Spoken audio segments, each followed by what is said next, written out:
Mi hermano Benjamín, más allá del exilio, es del libro que vamos a hablar hoy en este tiempo, lo tienen ustedes en su pantalla, es del libro que vamos a hablar en este tiempo que dedicamos a esta segunda parte o tercera parte, como ustedes prefieran, del programa. Y hoy además lo vamos a enlazar con nuestra parte de nuestro Roberto Lastre, nuestro editor y quien nos pone siempre ese punto en la literatura en este programa todos los martes. Pero hoy, si me lo permite, vamos a hablar con Aurora Cuadrado, que es la traductora de este libro, que me decías fuera de cámaras, que es una joya. Es muy bonito. Es una joya. Sí, es una preciosidad. ¿Es toda una historia real? Es una historia real, es la historia de una familia de Sama de Langreo, que en el 36 su padre viene a decirles a casa que se tienen 36, 37... Guerra civil. Sí, en plena guerra, cuando ya los republicanos tienen que empezar a moverse, porque ya ven problemas, es en la cuenca minera, te puedes imaginar, y entonces pues la madre y los 5 hijos se van por barco desde Ribadesella, se van primero a Francia con la intención de llegar a Cataluña y reunirse con el padre. Cosa que sucede, pero bueno, el padre está en el frente, es todo el periplo de la huida. El narrador es, el de hoy, es un niño que tiene 7 años en el momento de la narración, y entonces cuenta toda esa huida, decía en un momento, tenía la sensación de que nos íbamos a dar contra los Pirineos, iban buscando lo que él no sabía muy bien. Total que bueno, pierden la guerra, el padre va a un campo de concentración, a una playa, y bueno, lo cuenta tal y como es, y los hijos y la madre van a un campo de refugiados, que es un edificio histórico, un convento de Cluny o de Cister, no me acuerdo, y allí pasan un tiempo hasta que el padre puede reunirse con ellos. Desde entonces, como emigrados, exilados, en un país donde hace falta mano de obra, porque ya Hitler ha recuperado, ya tiene mucha mano de obra para sus megalohistorias, entonces esta gente se quedan reagrupados cortando madera en la zona de Burdeos. El hijo mayor, que es el Benjamín, pues en un momento dado, con una conciencia, claro, era hijo de republicanos y eso, pues las cosas son las que son, se enrola, se va a la resistencia, se va a luchar contra los nazis en una Francia ocupada, y se va, hay cartas, es el hermano mayor, y poco a poco, bueno, llega un momento en que dice, tardaré en escribiros, me cambian de destino. Pues era lo que les tenía que decir cuando la carta preparada, cuando le cogiera la Gestapo. Y va a un campo de concentración, y cuando se acaba la guerra no vuelve, y no vuelve, y no vuelve, y su madre esperándole, y su padre esperándole, todos volvían. Sabían que estaba vivo, ¿no? No sabían que estuviera muerto. Entonces ellos le esperan, nadie les ha dicho falleció o lo que fuera. No sabían que nadie de los demás se sabía, y entonces de este no se sabía, y la madre muere en el año, perdón, primero el padre, desencantado, muere en el año, pues creo que en los 50. Posteriormente muere la madre y nadie sabe nada. Es el gran ausente, el gran esperado, no se sabe nada. Y ya después, en los años 80, se tienen noticias vía un campo de concentración de que hay una documentación que no pertenece a ningún muerto y que no pertenece a ningún vivo, y bueno, hasta ahí puedo leer. ¿Verdad? No, te voy a decir yo, no cuentes todo porque al final... Es el libro de la ausencia del hermano. Que es el gran protagonista, no es el hermano, sino el hueco que el hermano deja. Es la historia de Francisco Álvarez Carcedo, ¿no? Sí, su familia, su hermano mayor. Su hermano mayor. Sí, él es el penúltimo. Que además el libro hemos dicho que no lo firma como tal. No, bueno, es que él es francés, a día de hoy se puede decir que es francés, tiene 85 años. 85 años. Y sí. Él es francés, y porque desde los 7 años está allí. Y él es economista. Sí, bueno, tiene 85 años, vive en Burdeos, Sí. está jubilado y después de toda una vida dedicado a la Sí. administración de empresas y a las finanzas, bueno, pues se decidió... Es su 9º libro Sí. y cuenta, en uno, por ejemplo, habla de los últimos años de su madre, en una especie de gris. Es como la zona gris, como bueno. Y es que, claro, por un lado ven lo que pasa con el fascismo, que ellos pensaban, bueno, pues cuando los que hacen el golpe de Estado han salido vencedores, llegará el momento en que se les retire. Pero cuando los fascistas piensen en Europa, se dan cuenta de que a ellos no les va a tocar eso. Sí, sí, se dan cuenta que España y es el otro fascismo, punto aparte. claro, Sí. siendo el primer brote de fascismo. Sí, pero respetado por Hitler, efectivamente, muy respetado por Hitler. Sí, pero luego respetado por Inglaterra, También, respetado por Estados Unidos, o sea, se deja estar y se utiliza, y a ellos se les deja sin origen y sin patria. Entonces les toca vivir el ser quienes eran desde el exilio. ¿Cómo llegas tú, Aurora? ¿Cómo llegas tú a esta novela? ¿Cómo llegas a este punto? Aquí en Vitoria hay más editores con quien hablaréis luego, no, sí, y en concreto está Jean-François Sauret, que es Saure, editorial sí, Saure, François. Sí, que es una persona deliciosa y diferente, y decide, bueno, él es oriundo de Burdeos, y allí vive su familia, y su padre le dijo, lee este libro, por favor. Y entonces pues lo leyó en francés, lo leyó del tirón y dijo, pero si esto es una historia de España de la que yo no tengo mucha idea y seguro que muchos españoles tampoco, y decidió que se metía a traducirlo y habló conmigo y bueno, pues lo hemos hecho. Sí, porque tú te dedicas Sí. hay que contarlo, tú Sí. te dedicas a dar clases de francés, Sí. eres traductora de francés Sí. y bueno, llega a tus manos la traducción, Sí. ¿no? Sí. O sea, claro, fíjate, es que es curioso, te estoy viendo cómo me lo estás contando y creo que además Roberto igual coincide conmigo, con qué ilusión me lo estás contando. Sí. Y es porque entiendo que te has metido muy de lleno en la, Es en que la ser historia. traductor, bueno, también escribo algo. Traducir es escribir. O sea, lo que pasa es que desde una consciencia diferente. Cuando tú traduces, tienes que saber que es la boca del otro, pero también es todo lo tuyo, es tu cultura, porque sin esa cultura no podrías interpretarlo, es tu manera de ver el mundo, para ponerte al servicio de su visión del mundo, no para hacer de tu capa un sayo, sino para decidir cómo hacer. Entonces, por supuesto que la obra de algún modo también es tuya, con las limitaciones que supone traducir, porque si bien es verdad que una obra, cualquiera, una obra, sobre todo las importantísimas, no caduca nunca, una traducción suele caducar, porque es otro contexto, es otra manera de afrontar el problema, pero desde luego no te quepa duda que yo tengo mucho que ver ahí, en la medida en que toda mi gana, todo mi fervor, toda la destreza o no destreza, creo que destreza porque quiero que destreza, todo lo que puse al servicio de la traducción es mío. Porque él lo ha permitido. Claro. ¿Conoces al autor? Lo conozco por teléfono solo. O sea, ¿no lo conoces personalmente?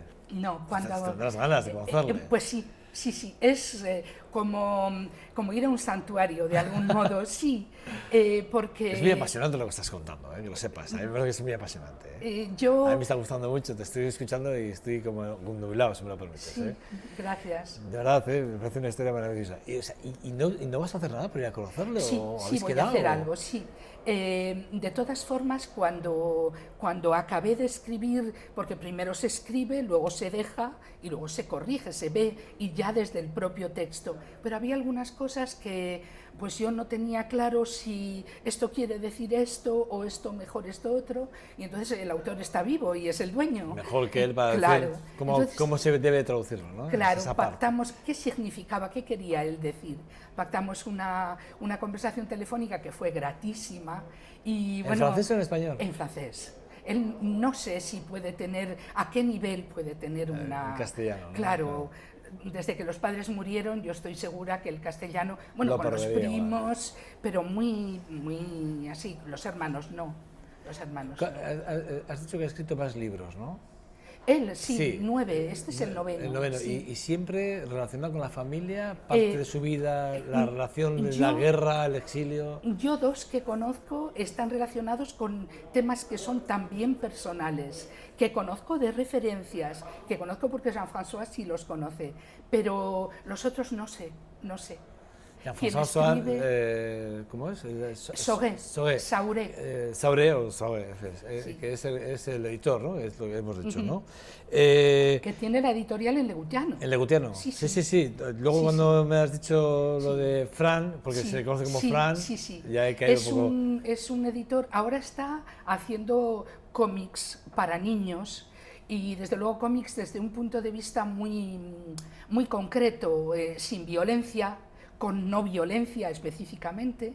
Y lo que pasa es que ha querido hacer, este libro es el tomo 1 de una colección que ha querido titular Ir más allá. Él no es una persona al uso y no va a hacer cosas al uso. Y entonces, pues este libro a él no le parece al uso. Le parece un libro... Es muy intimista, es suyo, es una parte de la Sí, historia suya sí, muy importante, sí, ¿no? sí, sí, Es sí. súper importante. Sí, sí. Bueno, y ahora mismo, quiero decir, ya has traducido este libro, vas a conocer al autor. ¿Habéis hablado en algún momento de algún manuscrito más que tenga en manos ya y que él crea que puedas... No, porque eso nunca lo haría yo, eso se hace a través del editor. Yo no suelo interferir cuando voy a traducir algo a un sitio, tampoco hablo yo directamente con los que exponen, yo soy siempre intermediaria. ¿Has traducido más manuscritos o para más libros he traducido o pues, textos para alguna editorial? He traducido un libro que a mí me parece muy importante, varios cómics. He traducido un libro que me parece muy importante, que es el libro, por llamarlo de algún modo, de la traducción consecutiva, de un tal Jean-François Rodin, también se llama Jean-François, chico, y que es un libro que era el referente y no estaba traducido. Entonces lo traduje en el 2006, me parece, está en la prensa de la universidad de aquí, de País Vasco. Y ha traducido para mí. Y sí, he traducido un libro de ¿Para poemas Roberto también? ¿Sí? para Roberto, sí. O sea, tú ya le conocías, Sí. Sí. ya os conocíais. Tradujo un libro de poesía, Hier le oiseau... ¿Cómo es? L'oiseau veuve. Sí, sí. Da gusto oírle, ¿eh? Y ella decía una cosa que yo quería, porque voy a hablar después de Guillermo Cabrera Infante, que decía que habría que enjuiciar a muchos traductores por delito de lesa literatura. Yo estoy de acuerdo con esa percepción. En algunos Entonces, casos. el caso, cuando yo veo cómo se lo toma Aurora, cuando me tradujo aquel libro de Florence Manolí, con qué criterio técnico, emocional, en fin, íntimo se toma la traducción, yo digo, esto es lo que se salva Hombre, del juicio. La acabamos de ver cómo Sí, lo estaba juicio. exponiendo, ¿no? Exactamente. Entonces, claro, ahí está, es decir, respetar el autor que tiene una voz, pero a la vez tú tienes que transmitirle tu propia interpretación. Eso, hay una hermenéutica de la traducción. Y yo creo que en eso Aurora es muy seria, una buena traductora. A mí me ha sorprendido mucho, cómo has hecho la exposición del interior, ¿no? del libro, ¿no? Del contenido del libro. Es una preciosidad. No os he dicho que hay pasos que son un poquito menos emotivos, porque, claro, como tiene el hueco del hermano y cuenta la historia del hueco del hermano, el hueco que dejó, yo me acuerdo, mi abuelo que murió en la guerra, mi abuela siempre nos ha dicho en casa, tu abuelo o tu padre. Mi madre tenía 4 años cuando murió, nosotros no lo hemos conocido en absoluto, pero tu abuelo era un señor real. Sí, claro, sí, esa ausencia existía, de mi pero abuelo la ausencia. era totalmente Es real. el vacío. Y por eso lo he entendido, creo que por eso lo he entendido. Tu hermano Benjamín, tu hermano Benjamín, tu hermano Benjamín. Eso es así. Entonces, el hermano, el narrador, lo que hace es que coge trozos de... O sea, cuando él cuenta un episodio de la vida íntima familiar otro episodio de la vida histórica, de lo que están viviendo en ese momento, otro episodio a donde se llegan ellos en la familia, se llega él narrando la historia o de los republicanos españoles o de la historia de Francia. Y entonces, claro, cuando llega el momento de sabemos que está en un campo de concentración, no lo sabemos, pues cuenta un episodio que a mí me parece, yo nunca me había enterado tanto de lo que cuenta, del poder que tiene lo que cuenta, porque claro, a él su hermano no se lo ha contado. Él no sabe lo que su hermano está viviendo. Entonces, desde mi punto, el hallazgo como técnica narrativa es coger lo que está pasando en ese momento y ponerlo ahí, diciendo, esto es lo que está viviendo mi hermano. Mi hermano, fulanito, menganito, los 6 millones de exterminados y los que no lo fueron. O 10 millones de exterminados y los que no lo fueron. Pero todo eso llegado desde el exilio del 36 en España. Es decir, sí. Claro, es llegar desde la propia historia de España a la propia... a la historia de Francia. Hay un titular de prensa que he rescatado de un artículo en el que su hermano venció a los nazis. Claro. Es uno de los titulares que he rescatado de prensa. Y es que, claro, efectivamente, en el fondo estamos hablando del exilio español, la guerra civil... Claro, si eres de una pasta... Eres de una pasta. Es que te encuentras, sales de la guerra para meterte en otra. Claro, niño ahí... por edad no había ido a la guerra española, pero en cuanto tuvo conciencia de que tenía 7 años, conciencia... estamos hablando de 7 años. No, 7 el narrador. 7 el narrador. El chaval tenía pues 16 o así, mientras le dio tiempo a madurar y a irse con los maquis a hacer resistencia. Correcto. O sea, él se metió en la resistencia por su amor al hombre libre. La libertad, busco la libertad porque lo he mamado en casa. Y eso es. Pero fíjate tú qué pasó, ¿eh? Es una historia... Que ya lo vimos en Los hijos de Eulogio, aquellos niños que van allí. Los hijos de Eulogio, efectivamente. Después allí se encuentran con los nazis y matan a casi todos los hombres de una aldea donde vivían o de un pueblo donde vivían. Exactamente. Es que, claro, de Los ojos de Eulogio de Esperanza, también hay... Niños que se van a Francia y estos volvieron. Con Esperanza Sí, me lo regaló el libro. Te lo regaló. Sí, vale. Somos vecinas. Por eso cuando antes he visto estabais hablando. Sí. Vale. Es una querida vecina y conspicua. Pues la verdad es que son dos historias que, claro, estamos acostumbrados a leer la historia de España a través de los historiadores y tal, y nunca a través de las verdaderas historias de los hechos que sucedieron realmente en familias. Es que esta es la verdadera historia. Claro, y sabemos muy poco, además, de lo que le pasó al republicano español en Francia, que fue de las vejaciones, que fue el reagrupamiento familiar. O sea, les daban permiso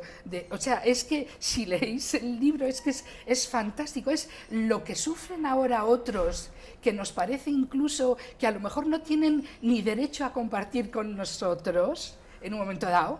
Podemos llegar a pensar eso, ¿verdad?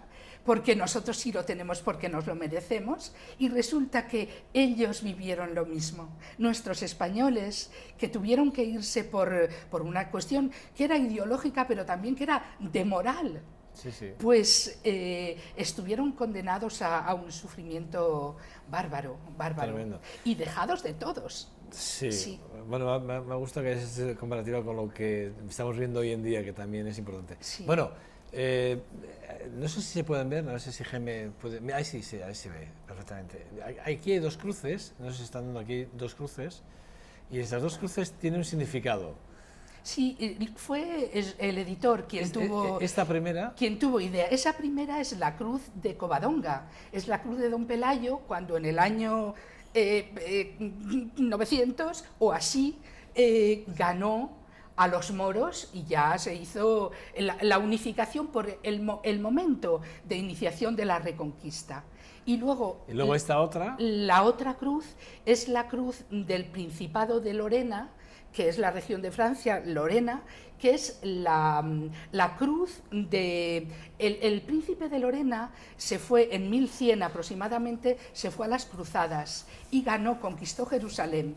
Entonces, como conquistó Jerusalén, desde ese momento esa cruz simboliza la resistencia, el deseo de querer conquistar. Por eso está... Sí, en 1906 la cruzada es la Cruz de las Cruzadas. En 1906 en Berlín se tomó como lucha contra la tuberculosis y luego es la cruz de los cruzados contra los nazis. Por eso es la cruz de los que contra la cruz gamada. Vale. Bueno, la verdad es que una historia, mi hermano Benjamín, más allá del exilio, la verdad es que es un placer hablar contigo, es una gozada. Aurora Cuadrado Fernández, por cierto, ¿dónde podemos comprar el libro? En Elcar o si no, en cualquier librería lo podéis pedir. Lo podemos pedir, ¿no? Sí, sí. ¿Qué aceptación ha tenido? Pues bueno, entre la gente que yo conozco, bien. Por ejemplo, Esperanza me decía, porque claro, si ella me regala sus libros y yo la quiero mucho y no pudo ir a mi conferencia, a la conferencia de presentación, porque estaba bastante malita ese día. Sí, Sí, entonces yo le regalé un ejemplar y me dijo una cosa, me parece muy grave. Me dijo, estuve tentada de dejarlo. ¡Cuánto dolor! ¡Cuánto dolor! No sabía si seguir o si dejarlo. Sí. Pero claro, es nuestra historia. Qué es bueno. nuestra historia, sí. Aurora, es un verdadero placer, ¿eh? Muchas la verdad gracias. Es un lujo haberte tenido aquí contándonos esto. La verdad es que, bueno, yo ya me siento obligado, evidentemente, a comprarlo y leérmelo. Es que me has dejado ya con... Quiero, es una parte más de la historia de un país en la que está contada en primera persona. No por un autor novel, No. por un autor narrador, niño de 7 años que cuenta. Me parece un libro, bueno, aquí lo tenemos. Yo no puedo hacer por más que invitarles a que se basen por Elcar o por cualquier librería en la que van a encontrar este libro, que bueno, yo creo que es de obligado cumplimiento, lectura de obligado cumplimiento. Gracias. Y yo creo que debe de ser así. Gracias a ti, ahora que es un verdadero placer, ¿eh? Vale. Llevas traduciendo toda una vida, ¿no? Llevo toda la vida, sí. A los 25 años vine de Francia y sí. Pero No, estudié, soy de Valladolid, pero estudié en Francia, en Grenoble. Toda tu vida en Toda Francia. mi vida en torno al francés como lengua y como cultura y como pueblo que me ¿Y como encanta. escritora? Escribo algo, gané un premio de viajes con un relato a Estambul que está agotado. Que es, bueno, lo que escribo es o poesía o prosa intimista. Bueno, aquí tienes a Roberto. Pasa el manuscrito. Bueno, Hola con Roberto. todo se andará. Roberto. Todo se andará. No sé. Sí. Si yo sé que os dejo que intiméis un poco y habléis un poco de los entresijos de los contratos de tipo que hacéis, los editores con los escritores y demás. Bueno, un verdadero placer, ¿eh? Un verdadero placer y de verdad un lujo haber contado contigo hoy y la verdad que, bueno, es un libro... Bueno, yo ya te digo que sí, que me voy a hacer con un ejemplar seguro, ¿vale? Mi hermano Benjamín, más allá del exilio, recomendación en este espacio de literatura que tenemos los martes aquí en 2.5 Gasteiz. Aurora, gracias. ¿Vale? Sí. Roberto, despedimos a Aurora y volvemos en un segundo, ¿te parece? Venga, hasta ahora. Pues nada, muy bien. ¿Te has quitado